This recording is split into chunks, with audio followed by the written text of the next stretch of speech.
Él era un millonario que creía tenerlo todo, pero su mundo estaba vacío. Ella era un secreto profundo envuelto en el más absoluto silencio. El destino los unió en un matrimonio arreglado, y él, Javier Valverde, se casó sin saber la verdad. La aceptó en su vida creyendo que sería un adorno dócil, una figura hermosa y callada para llenar el eco de su inmensa mansión. Pero la verdad tiene una forma de respirar en la oscuridad. No podía ocultarse eternamente en las sombras de aquellos fríos pasillos de mármol. La revelación llegó en el corazón de una tormenta violenta. Fue entonces cuando la vio estremecerse, y supo que su temblor no era por los truenos. En ese instante, él descubrió la devastadora realidad. Su esposa era una prisionera del silencio. Hola, soy Alejandro Santoro, escritor. Gracias por acompañarme en este rincón donde las historias cobran vida y nos tocan el alma. Lo que acaban de escuchar es solo el inicio de un viaje emocional profundo, uno que nos habla de las heridas que no se ven y del poder del amor para sanarlas. Hoy les traigo un relato sobre la fragilidad humana y la redención inesperada. ¿Alguna vez han sentido que nadie realmente ve quiénes son? ¿Que viven detrás de un muro invisible? Si te gustan las historias que llegan al corazón, te invito a suscribirte al canal y a dejarme un comentario contándome qué esperas de este relato. Prepárense, porque la historia de Elisa y Javier nos recordará que todos merecemos una voz. Javier Valverde era un hombre forjado en el hielo de la pérdida. Desde la muerte de su primera esposa años atrás, había construido una fortaleza inexpugnable alrededor de su corazón. Era un millonario imponente, dueño de un imperio financiero, acostumbrado a que el mundo se doblegara a su voluntad. Su mirada era severa, su voz era ley, y su presencia magnética infundía respeto y temor. Pero la mansión Valverde, esa jaula de oro arquitectónicamente perfecta, resonaba con el eco de su propia soledad. Se había convencido a sí mismo de que no necesitaba sentir, solo controlar. Buscó una nueva esposa no por amor, sino por conveniencia, por la necesidad de un heredero y de un silencio ordenado que no perturbara la armadura que tanto le costó construir. Y entonces llegó Elisa. Era una belleza frágil, casi transparente, como una acuarela borrada por la lluvia. Sus ojos grises como el mar en invierno parecían permanentemente anclados al suelo, incapaces de enfrentar la mirada de nadie. Se movía con la ligereza de una sombra, buscando instintivamente los rincones, como si su único deseo fuera desaparecer dentro de su propia ropa. Elisa no tenía dote, ni conexiones, ni voz. Era una candidata improbable, presentada por su codiciosa madrastra, doña Leonor. Javier vio en ella la docilidad perfecta, la ausencia de demandas emocionales. No vio el terror perpetuo en el fondo de sus pupilas. No vio la jaula invisible que la rodeaba. Él vio silencio y erróneamente lo confundió con paz. El matrimonio se celebró con la frialdad de un contrato comercial, un intercambio. Javier Valverde obtenía una esposa de apariencia impecable y la familia de Elisa, representada por la venenosa doña Leonor y su cómplice hijo Martín, obtenían el salvavidas financiero que tanto anhelaban. Elisa fue el precio. Fue entregada sin que nadie le preguntara qué sentía o qué temía. Para ella la boda no fue una celebración, fue el cambio de una prisión por otra, una casa oscura y opresiva por una mansión lujosa, pero aterradoramente solitaria. Lo que Javier no sabía era que al firmar ese papel, no solo había adquirido una esposa, sino que había invitado a su vida un trauma profundo y un secreto devastador que pondría a prueba su propia humanidad. Los primeros días en la mansión Valverde fueron un ballet de silencios tensos. Elisa era un fantasma en su propia casa. Se levantaba antes que el sol, se movía por los inmensos salones como una corriente de aire frío, siempre evitando el despacho de Javier, siempre con la mirada baja. Isabel, la leal ama de casas, observaba a la nueva señora con una mezcla de piedad y recelo. Isabel había servido a la primera esposa de Javier, una mujer vibrante y llena de vida, y esta nueva presencia le parecía una herida abierta. Veía a Elisa limpiar superficies que ya estaban impolutas, reordenar libros que nadie leía, todo con unas manos temblorosas que delataban un pánico contenido. Javier, inmerso en sus negocios, al principio apenas notaba su presencia física, agradeciendo el orden imperturbable, sin entender el terror que lo mantenía. La prisión de la que había escapado era la casa de su infancia, un lugar que dejó de ser un hogar el día que su padre murió y doña Leonor tomó el control. Su madrastra era una mujer de elegancia venenosa, experta en el arte de la crueldad psicológica. Durante años, Leonor culpó a Elisa de la ruina familiar, convenciéndola de que su mera existencia era una carga. Cada palabra que Elisa intentara pronunciar era silenciada con un desprecio cortante. Cada gesto de voluntad era castigado con un aislamiento brutal. Tu voz es un chillido desagradable. Nadie quiere escucharte. Así doña Leonor tejió una mordaza invisible, estrangulando la identidad de Elisa hasta que solo quedó un eco asustado, una joven convencida de que su silencio era su única salvación. El hermanastro de Elisa, Martín, era el cómplice cobarde de este abuso. Aunque a veces mostraba una fugaz punzada de culpa, su propia codicia y su temor a doña Leonor eran más fuertes.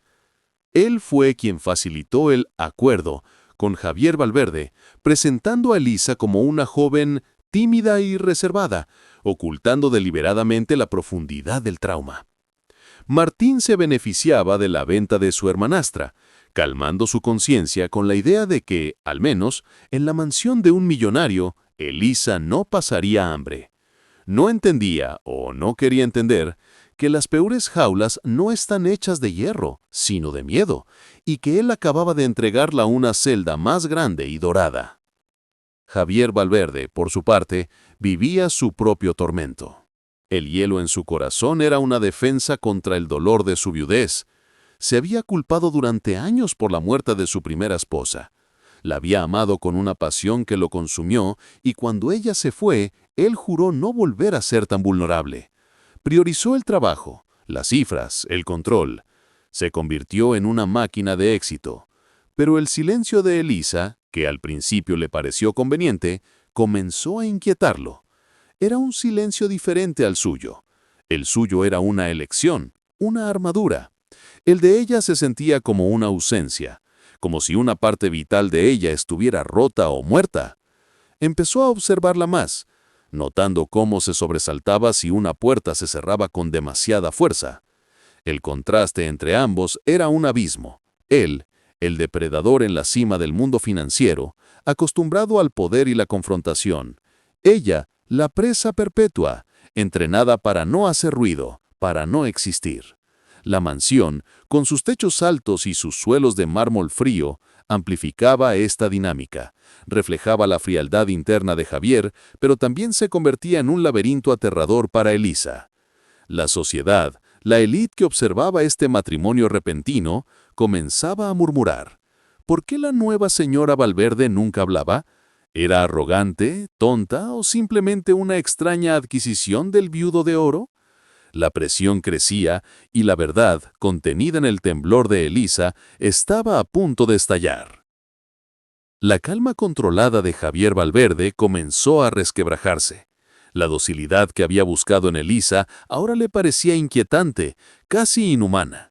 Intentó establecer conversaciones triviales durante las escasas cenas que compartían en el comedor palaciego, pero ella solo respondía con leves asentimientos o negaciones, sus manos apretadas con tanta fuerza sobre su regazo que sus nudillos se volvían blancos.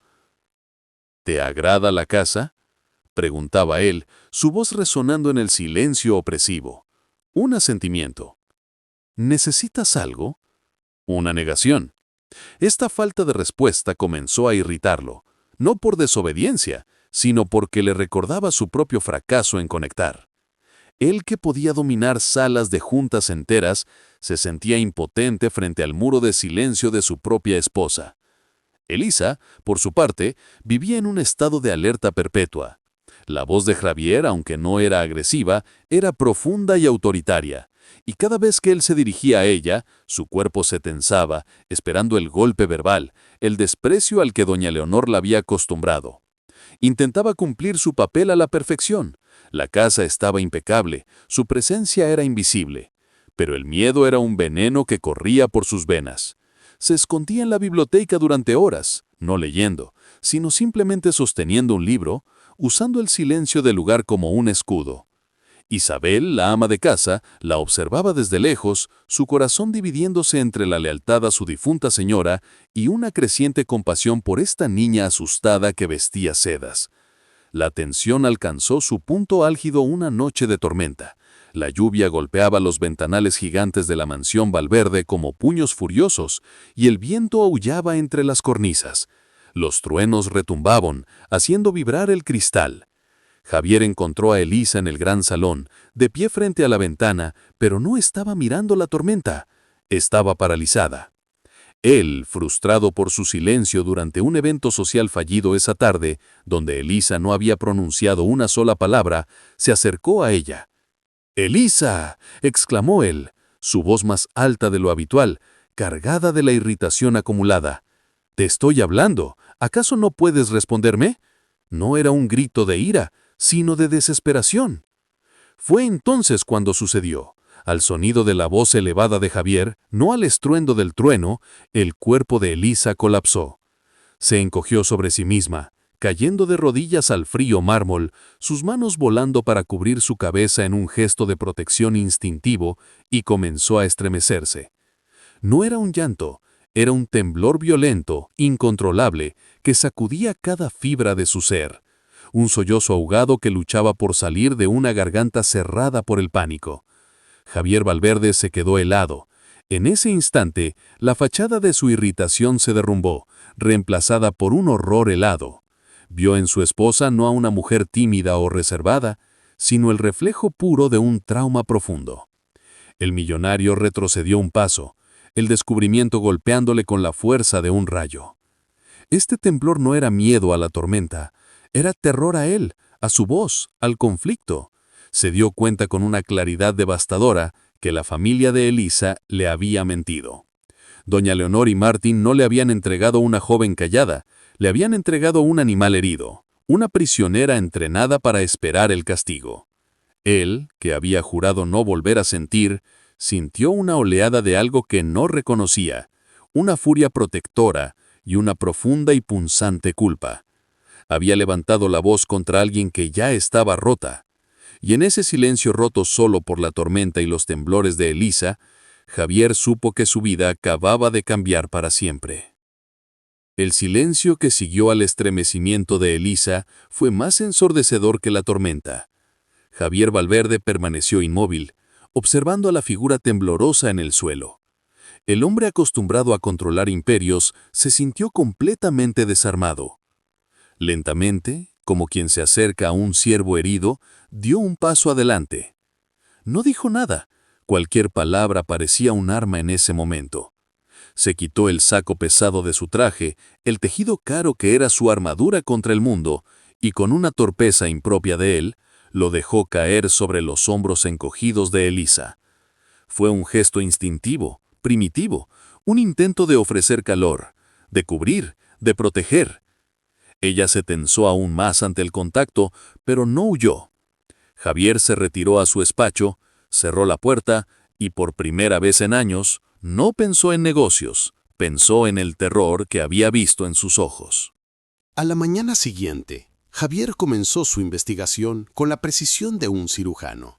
Ya no estaba irritado, estaba furioso, pero era una furia fría, dirigida hacia aquellos que habían orquestado este engaño.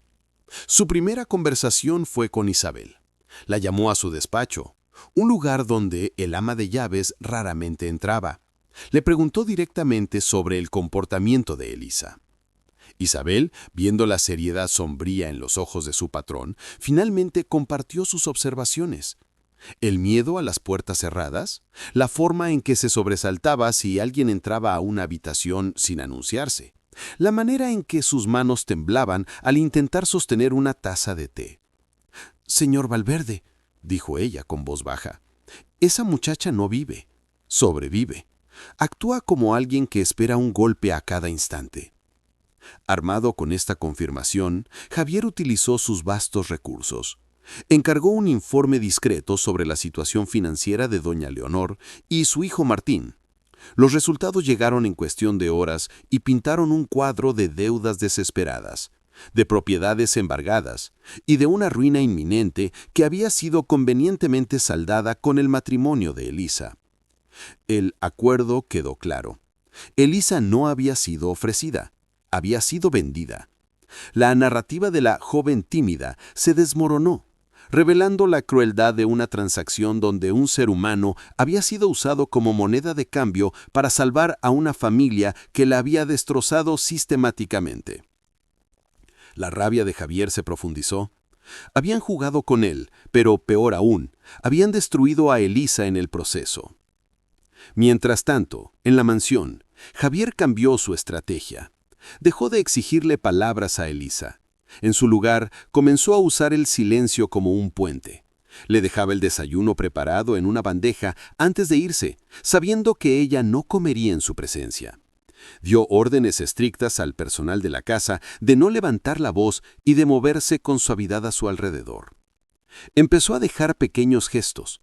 Un libro de poesía sobre su mesita de noche, una manta suave en el sillón de la biblioteca donde ella solía esconderse. Elisa notaba estos cambios con una confusión temerosa. Estaba tan acostumbrada a la crueldad que la amabilidad le parecía una trampa más sofisticada, un preludio a un dolor mayor. Javier decidió dar el siguiente paso. Condujo él mismo, sin chofer, hasta la antigua casa de Elisa, la prisión de la que ella había huido. La casa estaba en un barrio venido a menos, con la pintura descascarada y un aire de abandono. Martín, sorprendido por la visita inesperada del magnate, lo recibió con una nerviosa obsecuencia. Javier no entró completamente. Se quedó en el umbral, observando la oscuridad del vestíbulo, el olor a humedad y a perfume rancio que impregnaba el aire. Vio el lugar exacto donde, intuía, Elisa había sido reprendida, silenciada. Su mirada fría se posó en Martín y con una voz baja y cortante dijo: «Voy a descubrir exactamente qué le hicieron, y usted me lo va a contar todo». El terror en los ojos de Martín fue su respuesta. Martín, confrontado por la glacial furia en los ojos de Javier, se quebró como un cristal delgado. La máscara obsecuente cayó, reemplazada por el patético terror de un hombre débil. Confesó todo. Describió cómo doña Leonor había convencido a Elisa de que su voz era un veneno, que ella había causado la enfermedad de su padre con sus demandas infantiles. Le contó de los castigos, días enteros encerrada en el ático por atreverse a tararear, comidas negadas por hablar fuera de turno. El peor castigo, reveló Martín temblando, era el juego del silencio, donde Leonor la ignoraba por semanas, tratándola como aire, hasta que Elisa rogaba perdón por crímenes que no había cometido. Javier escuchó cada palabra sin pestañear. Su rostro una máscara de granito, pero por dentro, el hielo alrededor de su corazón se agrietaba para dar paso a un fuego helado. Javier se fue de esa casa sintiendo el sabor del veneno en su propia boca. La información no solo confirmaba sus sospechas, sino que la superaba en crueldad. No se trataba de una disciplina severa, era una demolición psicológica. Habían tomado a una niña y la habían despojado de su yo más fundamental, su voz. Sintió un eco de su antigua impotencia, la que sintió junto al lecho de muerte de su primera esposa. Esa incapacidad de luchar contra el destino. Pero esto era diferente. El destino no le había hecho esto a Elisa. Personas con nombres y rostros lo habían hecho, y él, Javier Valverde, temía el poder de enfrentarlos. Su dolor antiguo se transformó en un propósito de acero. No podía salvar a su primera esposa, pero juró que salvaría a esta. Mientras Javier se enfrentaba al pasado de Elisa, ella vivía un presente confuso. Encontró el libro de poesía sobre el terciopelo del sillón en la biblioteca. Lo abrió con manos temblorosas. Eran poemas de amor y naturaleza, palabras que no juzgaban, que no herían. Pasó horas pasando las páginas, sintiendo el peso del papel, absorbiendo las frases en silencio. Era la primera vez en su vida que alguien le ofrecía algo que no exigía nada a cambio. Más tarde Isabel le llevó una taza de té, indicando con un gesto suave que el señor Valverde había pedido que se asegurara de que tomara algo caliente. Elisa bebió, sintiendo el calor deslizarse por su garganta oprimida. La amabilidad le asustaba casi tanto como la crueldad. Pero era un miedo diferente, uno mezclado con una extraña y diminuta chispa de curiosidad. Cuando Javier regresó a la mansión esa noche, el aire era espeso con palabras no dichas. Ya no veía los pasillos vacíos, sino el escenario del sufrimiento silencioso de Elisa.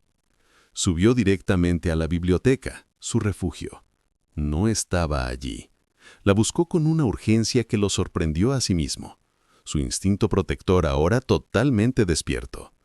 La encontró en el invernadero, un lugar que ella amaba por las noches, oculta entre las grandes hojas de las plantas tropicales, mirando la luna a través del techo de cristal. Estaba envuelta en la manta que él había dejado en el salón.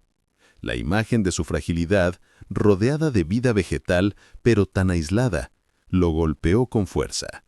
Era un lirio atrapado en el hielo, y él era el dueño del invierno. Elisa se sobresaltó violentamente cuando él entró, su cuerpo preparándose para huir o encogerse. Javier se detuvo en el umbral, levantando una mano, no para saludar, sino en un gesto universal de «alto, no haré daño». Su corazón latía con fuerza, no por la delicadeza de la situación. En lugar de acercarse o hablar, retrocedió un paso. Tomó una silla de hierro forjado, la colocó a una distancia considerable, cerca de la entrada, y se sentó. Abrió su computadora portátil y la luz de la pantalla iluminó su rostro severo. Pero su postura era relajada, no amenazante. No le pidió nada, no la miró fijamente. Simplemente trabajó. Compartió el aire, compartió el silencio. Y por primera vez, Elisa no se sintió cazada en su escondite. Este ritual silencioso en el invernadero se repitió. Noche tras noche, Javier se sentaba a distancia, su presencia convirtiéndose en una constante predecible, algo que Elisa no había tenido nunca. Su miedo, aunque seguía presente, comenzó a cambiar de forma. Mutó de terror paralizante a una cautela observadora. Empezó a notar los detalles de él. La forma en que se robaba el puente de la nariz cuando estaba cansado. La profunda cicatriz casi invisible en su ceja. La tristeza arraigada en su mirada cuando pensaba que nadie lo veía. Él no le exigía nada, ni siquiera una mirada. Le ofrecía espacio, y en ese espacio, Elisa comenzó a respirar por primera vez en años. La mansión Valverde, antes una jaula de oro fría, se transformó sutilmente en un santuario, un silencio compartido que valía más que 1000 palabras vacías. Unos días después, Elisa encontró un nuevo objeto en su habitación. Sobre la cómoda de caoba pulida, había un cuaderno encuadernado en cuero suave con un bolígrafo de tinta fina a su lado. No había nota, no había instrucciones. Era una invitación muda. Durante 2 días, Elisa solo lo miró, aterrorizada de tocarlo, temiendo que fuera otra prueba diseñada para hacerla fracasar. Pero en la tercera noche, después de que Javier se retirara de su vigilia silenciosa en el invernadero, ella abrió la primera página. Sus manos temblaban tanto que apenas podía sostener el bolígrafo. No escribió sobre el abuso, ni sobre su miedo. Su primera palabra fue simple, Elisa. Y luego, vi un pájaro rojo hoy. Era la afirmación de su propia existencia, la primera piedra de su voz recuperada. Javier no preguntó por el diario, simplemente observó. Vio, desde la distancia, que el cuaderno ya no estaba prístinamente nuevo sobre la cómoda. Ahora rezababa en la mesita de noche, a veces abierto. Vio las manchas de tinta en los dedos de Elisa. Un peso inmenso se instaló en su pecho. El éxito de ese pequeño gesto no le trajo alegría, sino una profunda confirmación de la crueldad que ella había soportado. ¿Cuántas veces su primera esposa le había pedido que la escuchara? Y él había estado demasiado ocupado construyendo su imperio. Ahora estaba aprendiendo a escuchar el silencio, a leer las palabras que no se decían. Comprendió que al darle a Elisa las herramientas para encontrar su voz, ella estaba buscando desesperadamente la redención de la suya propia, de la voz que no usó cuando más importaba. Pero la frágil paz que comenzaba a tejerse en la mansión estaba destinada a romperse. En su casa venida a menos, doña Leonor había gastado rápidamente el dinero obtenido por la venta de Elisa. Los rumores de la alta sociedad habían llegado a sus oídos. La nueva señora Valverde era una reclusa, una tonta, que no hablaba y avergonzaba a su poderoso marido. Leonor vio esto no como una tragedia, sino como una oportunidad. Si Elisa estaba fallando en su papel de esposa, Javier podría estar buscando deshacerse de ella. O peor, si él descubría la verdad, podría arruinarlos. Decidió que era el momento de hacer una visita, de recordarle a Elisa su lugar, de reafirmar su control y, quizás, extorsionar un poco más de la fortuna Valverde. El mayordomo anunció la visita una tarde gris, doña Leonor y el señorito Martín. Javier estaba en una reunión en la ciudad. Elisa estaba en el salón principal intentando arreglar unas flores, un acto de valor que Isabel le había sugerido. Al escuchar el nombre de su madrastra, el vaso de cristal se deslizó de sus manos y se hizo añicos contra el mármol.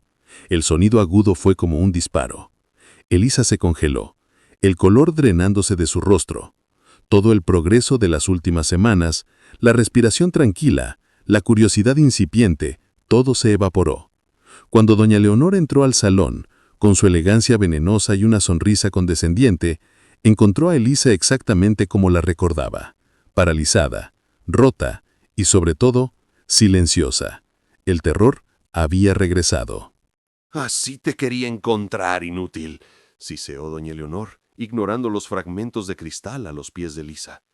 Su sonrisa era un corte afilado. Ni siquiera puedes sostener un jarrón. ¿Realmente creíste que jugar a la señora de la casa te cambiara? Sigues siendo la misma niña estúpida y rota que dejé en esa casa miserable. Avanzó hacia ella, su perfume rancio invadiendo el aire limpio de la mansión. Mírate, vistiendo sedas que no mereces, en una casa que profanas con tu silencio defectuoso. Javier Valverde debe estar asqueado de ti. Seguramente ya se dio cuenta del fraude que eres, del pedazo de nada que le vendimos. Cada palabra era un golpe calculado, diseñado para reactivar el trauma, para recordarle a Elisa que ella no era nadie sin el permiso de Leonor.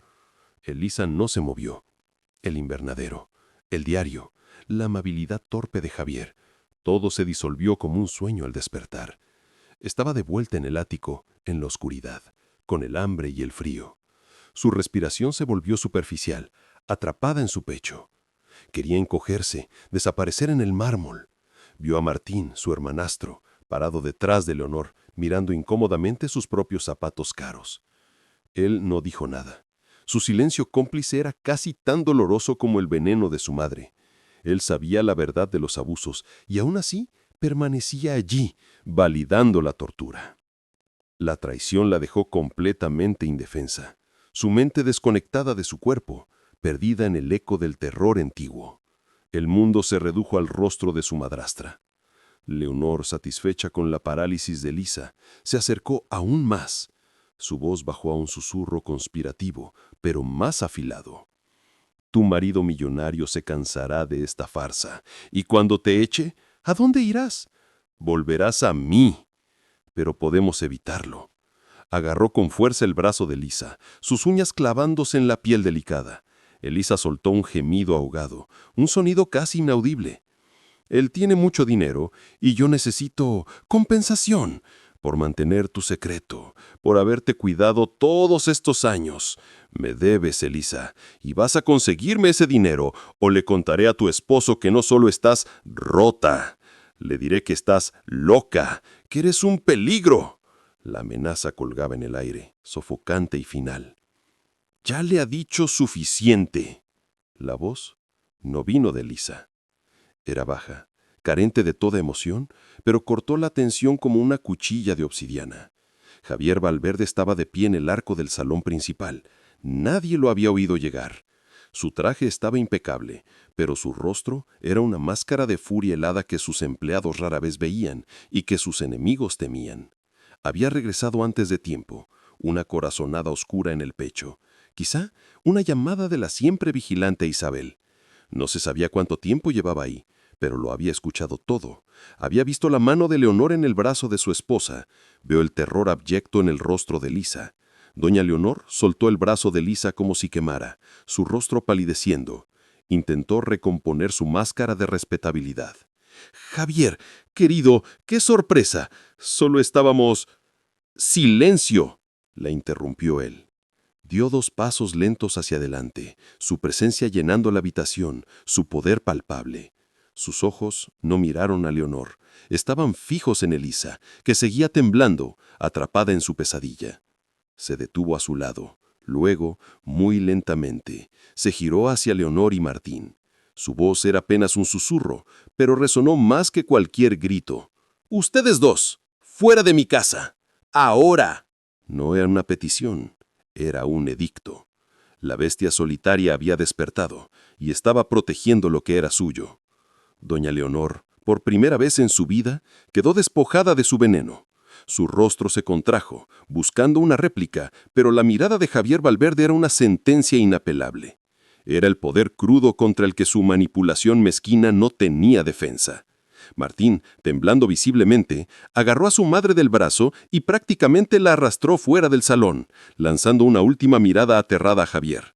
La puerta principal se cerró con un golpe sordo, dejando un silencio denso en el salón, roto solo por los ecos del jarrón roto y la respiración superficial de Elisa. Javier no los vio irse. Sus ojos estaban fijos en su esposa que seguía de rodillas, perdida en el horror, con la marca roja de las uñas de Leonor en su brazo pálido. La furia en él se mezcló con un dolor profundo. El castillo estaba a salvo, pero la princesa seguía prisionera de sus dragones internos. Él, el hombre que había evitado el contacto, que temía la vulnerabilidad más que la ruina financiera, hizo lo impensable. Ignoró el cristal roto en el suelo y se arrodilló frente a ella. El mármol estaba frío bajo sus rodillas. No dijo, «estás a salvo» o «se han ido». Sabía que las palabras eran inútiles. En su lugar, hizo lo que había querido hacer la noche de la tormenta. Con una lentitud infinita, extendió su mano, no para tocarla, sino simplemente para ofrecerla, palma hacia arriba, y esperó.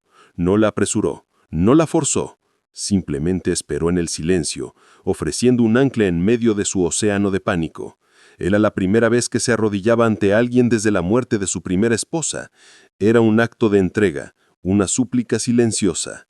«Déjame entrar». Elisa levantó la mirada. A través del velo de sus lágrimas y el terror paralizante, vio la mano de Javier.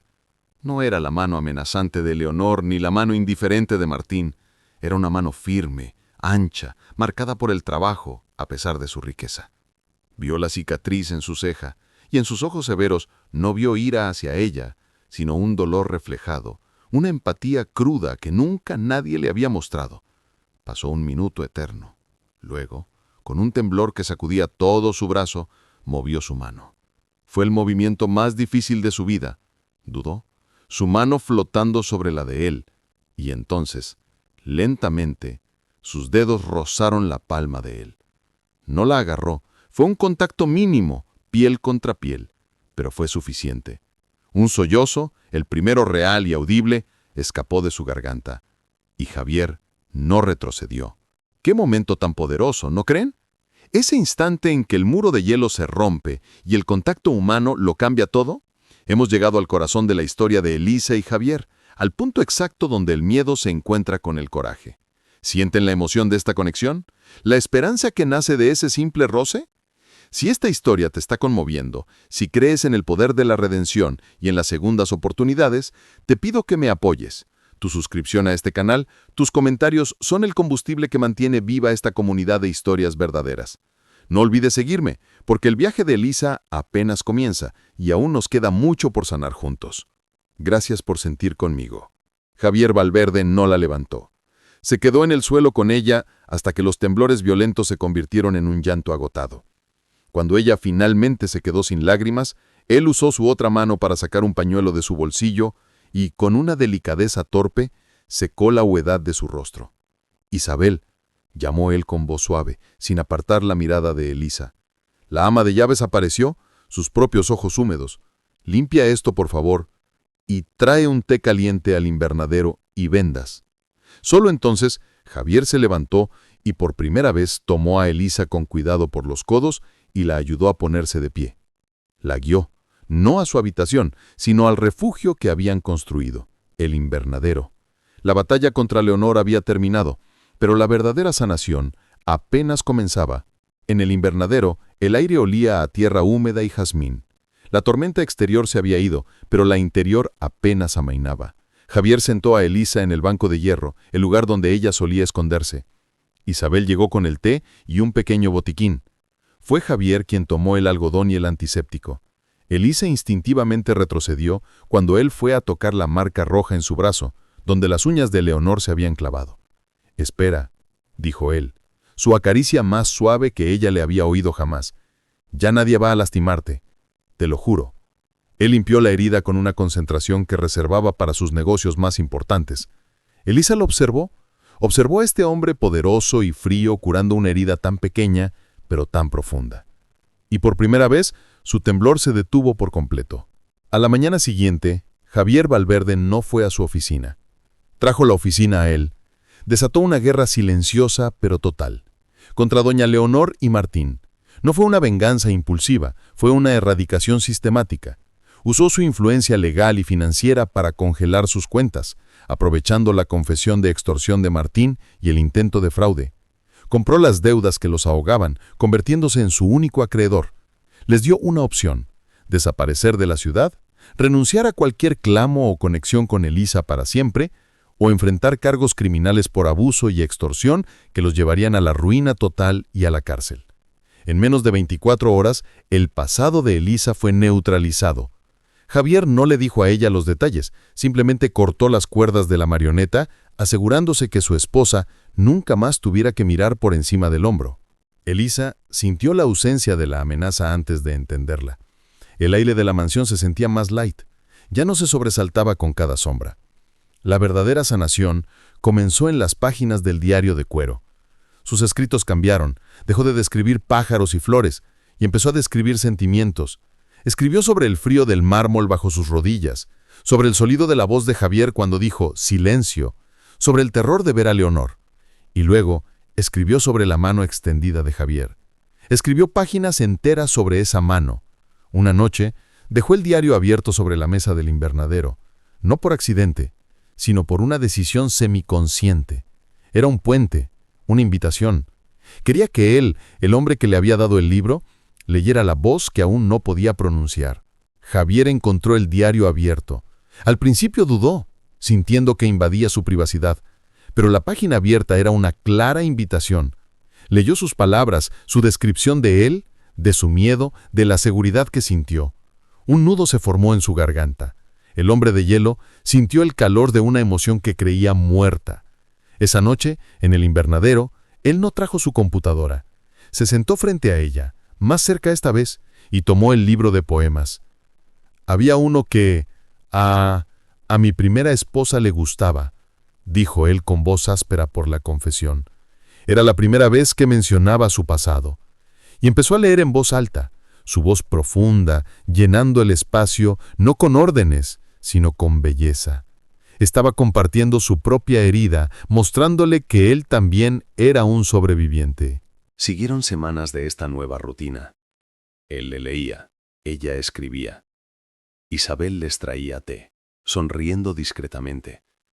La mansión Valverde se llenó de una paz que nunca había conocido. Una tarde, mientras el sol del atardecer teñía el invernadero de oro, Javier terminó un poema. Cerró el libro y la miró, no con expectativa, sino con una tranquila aceptación. Él estaba feliz con ese silencio compartido. Elisa lo miró fijamente, sus ojos grises ya no anclados en el suelo, sino claros y profundos. Vio al hombre que la había defendido, que la había curado, que se había arrodillado ante ella, que le había mostrado sus propias cicatrices. Abrió la boca, el corazón latiéndole en la garganta, y entonces, la palabra más aterradora y más hermosa que jamás había pronunciado, salió de sus labios. Javier. El sonido de su nombre, pronunciado por ella, golpeó a Javier Valverde con más fuerza que cualquier acuerdo millonario, que cualquier victoria empresarial. Era la primera vez que lo oía. La palabra era tímida, un susurro áspero por la falta de uso, pero era real. Era una victoria. Javier se quedó inmóvil, absorbiendo el impacto de ese sonido. Vio sus ojos y por primera vez no había terror en ellos. Había miedo, sí, pero también determinación. Era el sonido de su liberación, y extrañamente, también de la suya. Lentamente, El hombre que había murallado su corazón contra el mundo, el viudo que juró no volver a sentir, levantó la mano.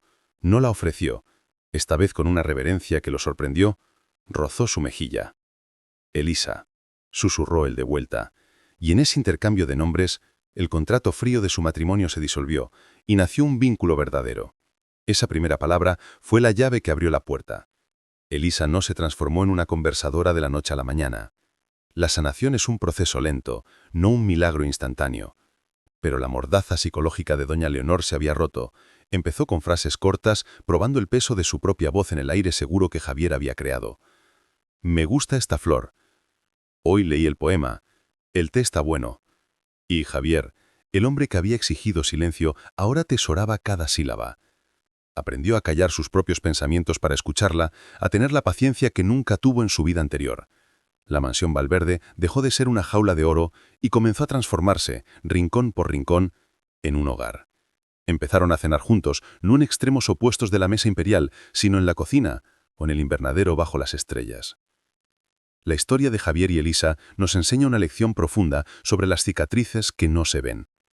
Nos recuerda que las peores prisiones no están hechas de ladrillos y acero, sino de miedo, de abuso psicológico y de las palabras crueles que nos convencen de que no valemos nada. Elisa estaba prisionera del silencio de su madrastra, pero Javier también era un prisionero. Estaba atrapado en el hielo de su propio dolor, prisionero de un pasado que no podía soltar. Ambos estaban rotos, ambos estaban silenciados a su manera, y necesitaron el reflejo del dolor del otro para encontrar el camino de regreso a la vida. Descubrieron que el amor verdadero no es una pasión que consume, sino un refugio que construye. Es el coraje de arrodillarse en el suelo frío y ofrecer una mano. Nos enseña que la verdadera fortaleza no reside en el poder, en la riqueza o en el control. Reside en la vulnerabilidad. Reside en el coraje de sentir, de proteger, de escuchar lo que no se dice. Javier no necesitaba una muesa dócil, necesitaba que alguien le recordara cómo ser humano.